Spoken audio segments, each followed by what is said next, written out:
los sótanos de la democracia. La luz está llegando por fin a los sótanos de la democracia. Y la podredumbre de los servicios de inteligencia del macrismo de estos años está saltando para todos lados. Hoy hablábamos con Alan Bogado. Entre otras cosas, ¿sabe qué reveló Alan Bogado? Una vez más, la operatoria del macrismo con el Poder Judicial. ¿Qué era? Lo apretaron a él. Le dieron un guión, como le dieron a Fariña, desde el mismo servidor de mail de un servicio de inteligencia, para coachearlo, para que denuncie a la expresidenta Cristina Kirchner. Y revela que fue en la presidencia de la Nación, a través de Fernando de Andrés, y en otra oportunidad se también había en esto sumado al propio Marcos Peña. Alan Bogado, la primera parte, así cuenta cómo lo coachearon en la presidencia de la Nación de Macri. A mí me guían dentro del gobierno que pasó de lo que yo tenía que decir. ¿Cómo es eso? A mí me guionaron. ¿Lo guionaron? ¿Quién lo guionó? El gobierno de Macri. ¿Y quién lo guionó? ¿Puede decir el nombre de la persona que lo guionó a usted? Los abogados míos se habían juntado con 2 personas del gobierno. ¿Pero de qué sector del gobierno? Presidencia. ¿De presidencia? ¿Pero no puede decir qué jerarquía tenían, qué nombre tenían? Secretario general. ¿Fernando de Andrés? Sí. Los abogados suyos se juntaron con Fernando de Andrés y Fernando de Andrés les dio letra para lo que usted tenía que declarar en contra del gobierno anterior. Así es. ¿Y por qué aceptaron los abogados suyos eso? Porque me vinieron a hablar conmigo, o iba preso hacia esto. Van a ver que el mismo mail es de varios testigos reservados. ¿Como a Fariña, por ejemplo? Sí, el turista. Bueno, ahí cuenta. Los abogados míos se reunieron con 2 personas del gobierno. Uno, Fernando Andrés, y otro era Marcos Peña. Y aquí empieza a jugar, y hoy mientras hacía la nota en Mañana Silvestre en Radio 10, recordaba lo que Juana Morín ya contó aquí, el famoso mail con el que guionaron a Fariña. Toda la operatoria amada desde el macrismo con la justicia. Juan, una línea sobre esto. Así Se es, repite el mismo modus operandi. Bueno, totalmente. Tendrá que aportar de todas maneras, Bogado, las pruebas, los mails, obviamente que corroboran su testimonio. Si lo que dice Bogado es cierto, ya es de una gravedad institucional realmente inusitada, porque es lo que decíamos recién, cómo el macrismo utilizó estos sótanos de la democracia a través de fondos reservados, miles de millones de pesos para perseguir opositores, para perseguir judicialmente. Disculpame un minuto, él hoy adelantó que pidió declarar en el juicio oral y público, porque no lo habían llamado a declarar. Entonces va a ser muy importante la presencia de él en el juicio oral y público, y ya lo sumo a Gabriel, está demorado este juicio oral y público, ¿no, Gabriel? Buenas noches. Buenas noches, sí, claro. La causa memorándum no tiene ninguna intención de ser llevada a juicio oral y público. Esto en relación a las autoridades judiciales, ¿no? Todo el mundo sabe que es una cuestión política y quizás sea antecedido por la declaración de Ronald Noble, claro, que es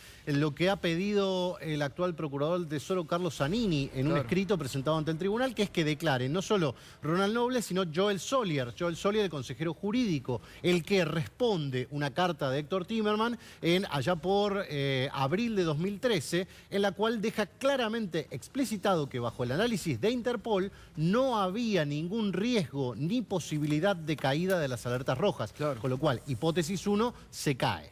Bien, ahora volvamos entonces a este mail que lo habían utilizado para coachearlo a Fariña, el mismo modus operandi desde el gobierno de Macri para coachearlo a Bogado que declaré contra la expresidenta. El turista @protonmail era la dirección. ¿Te acordás, Gato, que nosotros mostrábamos incluso en exclusiva acá Minuto 1? Estos eran los mails que, por ejemplo, le llegaban, según la defensa de Leonardo Fariña, al arrepentido Estrella para coachearlo en cuestiones de obra pública. ¿Te acordás que de golpe Leonardo Fariña se acuerda que sabía un montón de cuestiones ligadas a la obra pública que nada tenían que ver o que por lo menos no había expresado Ahora, fíjate vos, el turista, el mismo mail para coacharlo a Fariña, Alan Bogado dice hoy, me mandaban desde el turista.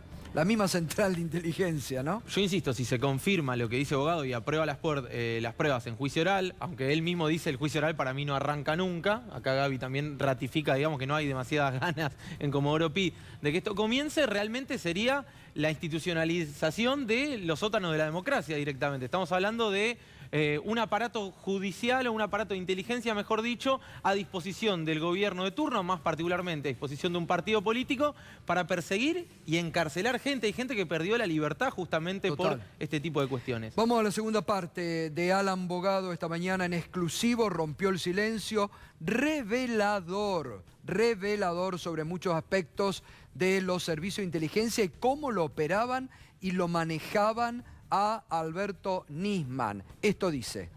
¿Usted cree que Nisman era un hombre muy manejable? Manipulable. ¿Manipulable? Creo que sí. Sí. Si no, no hubiera llamado tanto a Fius. ¿Y puede haber sido inducido al suicidio por parte de los servicios de inteligencia? Sí. Y le digo por mi persona, los servicios son tienen un poder que te pueden llevar a eso. ¿A usted lo presionan? A mí me presionaron muchísimo. Ahí dice totalmente, claramente, los servicios de inteligencia pueden haber llevado o inducido, lo nombra Estiuso, al suicidio de Alberto Nisman. Lo sumamos a Tuni Coleman, que está en el móvil de Minuto 1. ¿Cómo te va, Tuni? Buenas noches. Hola, Gato. Hola a todos. ¿Cómo van? Bien, bueno, vos en su momento, cuando hablamos la semana pasada con vos, decías que lo de Bogado contando ya en el documental de Netflix hacía caer todo la trama del memorándum. Más lo que agrega esta mañana es explosivo realmente. Sin duda. A ver si explicamos un poquito de qué estamos hablando. En la denuncia de Alberto Nisman, Bogado juega un papel muy importante porque aparece como un espía que supuestamente hablaba con Cristina en la Casa Rosada, que negociaba con los iraníes en Zúrich y en Nueva York. Todo eso en realidad era falso. Todo lo que Alan Bogado hacía era ser un infiltrado en la comunidad chiita de la Argentina y alardear de que él de que estuvo en Zúrich, de que estuvo en Nueva York, que hablaba con Cristina. Todo era falso para ganarse la confianza. Hoy, Tuni, hoy nos contó cómo él se había infiltrado en la comunidad iraní y cómo él, el servicio que él cumplía era ser infiltrado en la comunidad iraní, ¿no? Claro, todo sobre la base de falsedades, porque nunca salió del país, como demostró Migraciones, ni nunca entró a la Casa Rosada. Pero lo concreto es que Estiuso le da las escuchas a Nisman y le da a Bogado, dice, y mirá, este espía, cómo iba a Suiza, cómo iba a Estados Unidos a negociar con los iraníes y hablaba con Cristina, o sea, que lo pone a Estiuso en un lugar central, pese a que él había dicho un mes antes, ante la justicia, había denunciado a Bogado de que era un trucho. Bueno, justamente es lo que él cuenta esta mañana, que le mienten a Nisman, que esa parte que vos muy bien estás contando, no se la dijeron a Nisman, y que ahí es donde lo usan a Nisman, Estiuso y los otros servicios de inteligencia para direccionarlo en la denuncia contra la expresidenta, ¿no?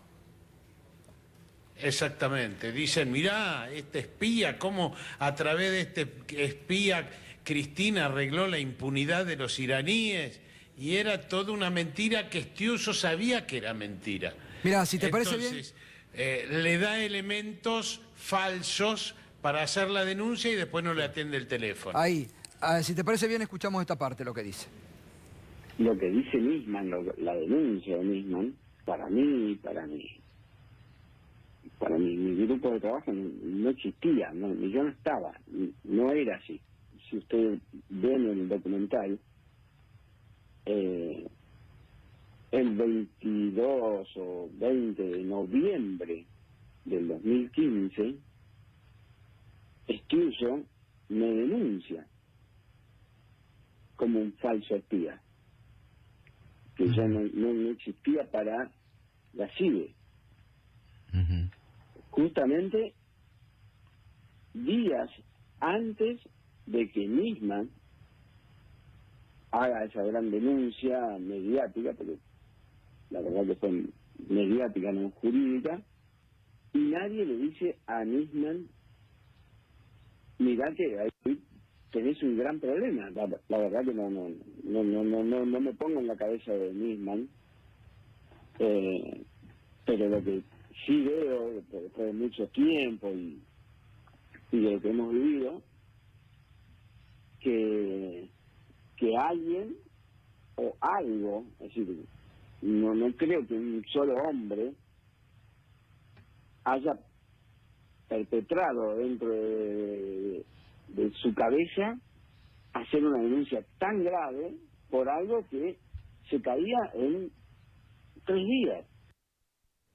Bueno, ahí él se confunde porque lo que dice Tuni, la denuncia la hace Estiuso contra Bogado el 22 de noviembre del 2014.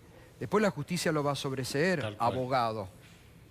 Sí, suponiendo que efectivamente Sí, efectivamente. Lo sobreseyó, y además hay un acta notarial donde Bogado entrega un celular, el celular con el que él operaba en la CIDE.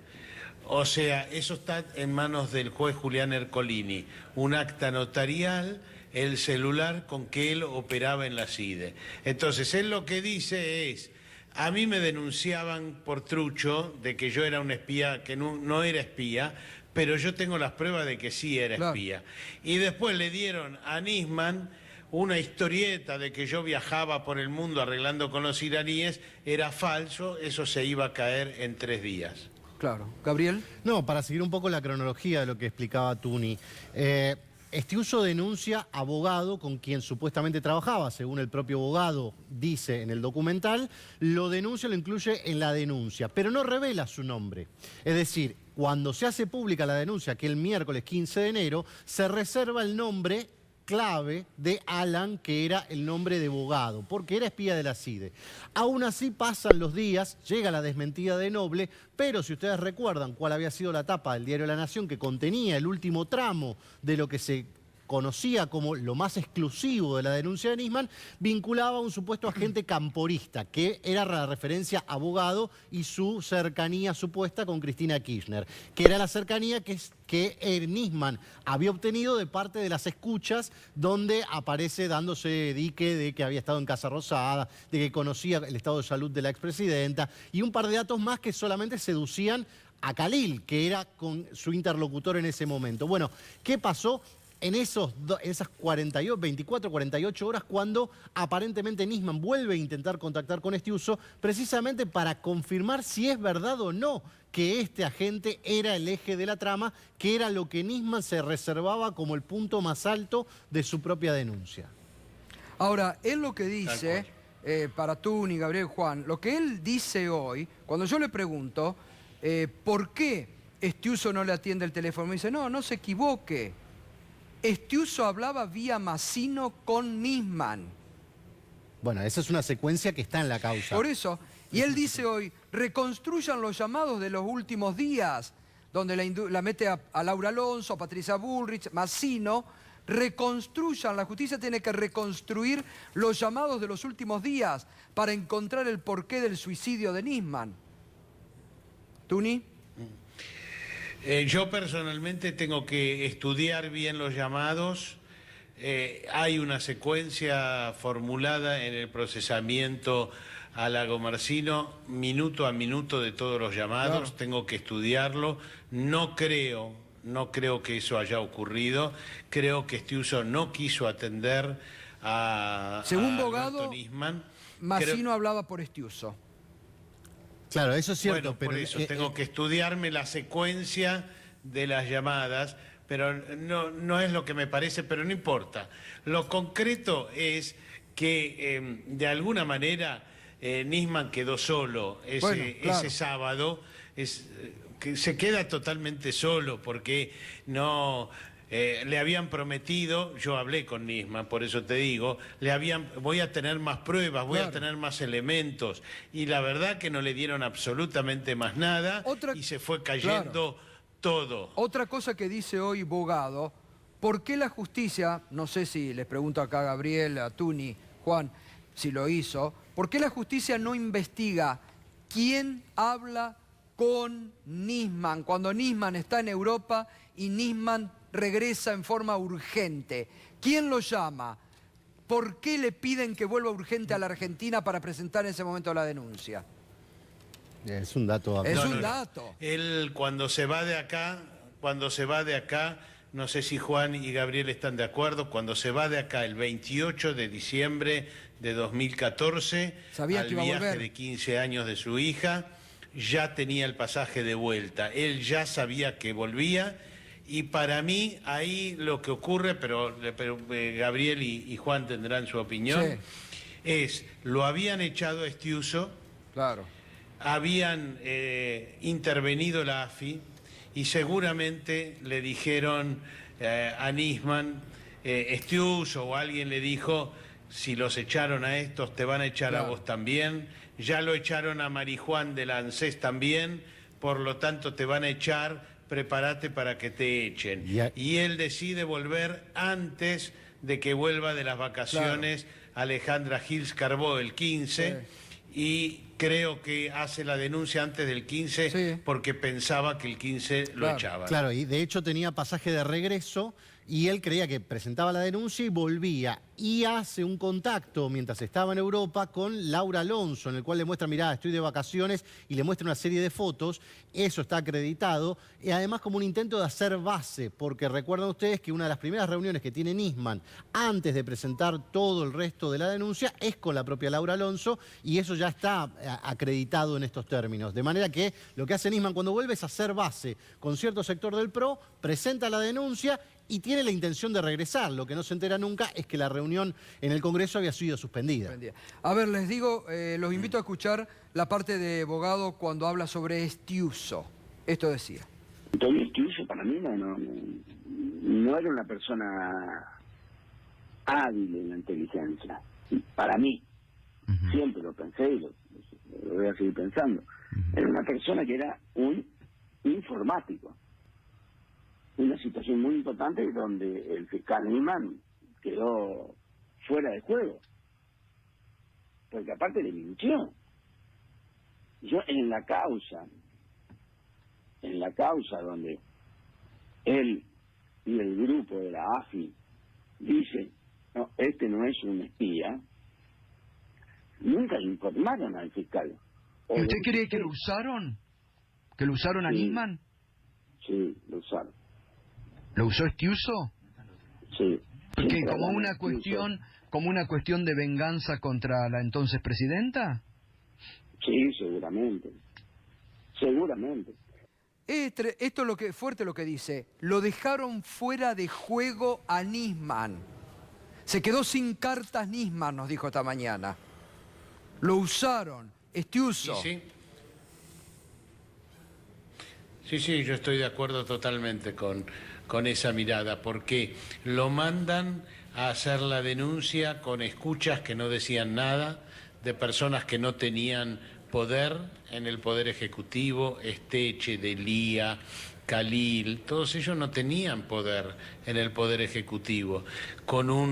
Le meten de por medio como gran articulador justamente a Alan Bogado, que ni siquiera había estado nunca con los iraníes, ni había entrado nunca a la Casa Rosada. O sea, le venden todo eso, y encima él estaba hostigado por su expareja, por Arroyo Salgado, sus hijas no le atendieron el teléfono los últimos días, o sea, el PRO lo presionaba para ir al Congreso. Tenía un cuadro ese domingo, un cuadro de situación. Noble había dicho, claro, es falso el viernes, lo que dice. Exacto, ya está. Esto que dice hoy Bogado, lo dejaron sin cartas, se quedó sin cartas Nisman.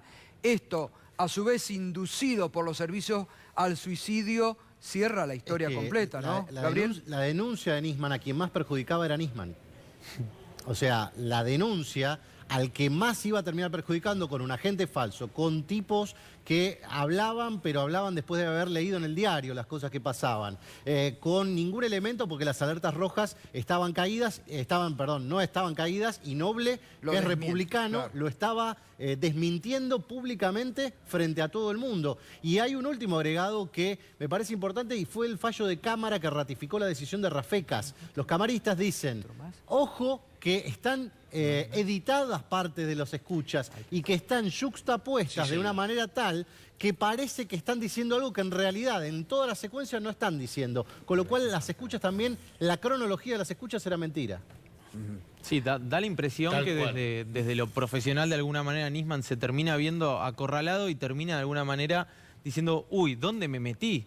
Porque daba la impresión que todos los frentes que él había abierto en las pocas entrevistas que había brindado o en los anticipos que iba dando, se iban cayendo lentamente, como decía recién Gaby recién. Es impresionante, no sé si lo escuchaste, vamos a escucharlo de nuevo, la primera parte, cuando Bogado dice cómo lo coachearon y de dónde salía el coacheo y quiénes. Vamos a escucharlo de nuevo esa parte. A mí me guían dentro del gobierno que pasó de lo que yo tenía que decir. ¿Cómo es eso? A mí me guionaron. Lo guionaron. ¿Quién lo guionó? El gobierno de Macri. ¿Y quién lo guionó? ¿Puede decir el nombre de la persona que lo guionó a usted? Los abogados míos se habían juntado con 2 personas del gobierno. ¿Pero de qué sector del gobierno? Presidencia. ¿De presidencia? ¿Pero no puede decir qué jerarquía tenían, qué nombre tenían? Secretario general. ¿Fernando de Andrés? Sí. Los abogados suyos se juntaron con Fernando de Andrés y Fernando de Andrés le dio letra para lo que usted tenía que declarar en contra del gobierno anterior. Así es. ¿Y por qué aceptaron los abogados suyos eso? Porque me vinieron a hablar conmigo o iba preso hacia esto. Van a ver que el mismo mail es de varios testigos reservados. ¿Como a Fariña, por ejemplo? Sí, el turista. Esto es revelador, esto es lo demoledor.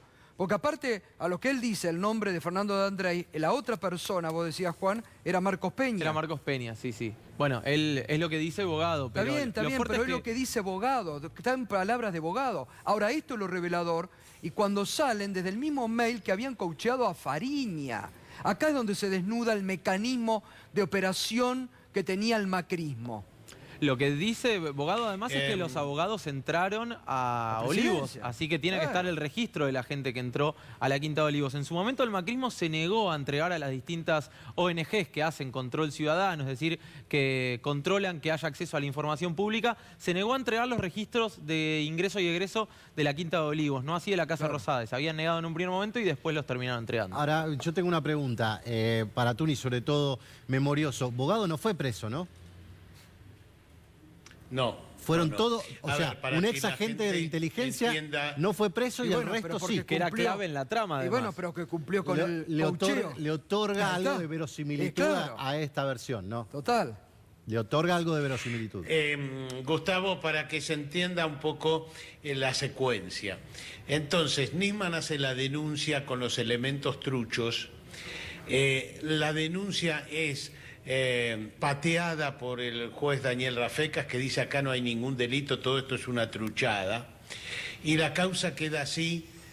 Gabriel conoce mucho más que yo de esa parte, pero después la reavivan con el gobierno de Mauricio Macri.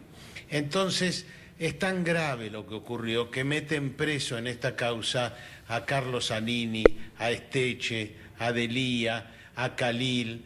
Bueno, entonces, efectivamente, como pregunta Gabriel, ¿y cómo es que no meten preso al supuesto gran armador del memorándum? Ahí está. Alan Bogado. Ahí está. Y entonces lo que hacen es que le cambian su libertad a cambio de que él diga lo siguiente: que el gobierno de Cristina le vendía tecnología nuclear a Irán a través de empresas uruguayas que se conectaban vía Venezuela con Irán y le entregaba tecnología nuclear y material nuclear, y que en eso estaba involucrada no solo Cristina, sino el titular de la CONEA, es decir, de la Comisión Nacional de Energía Atómica.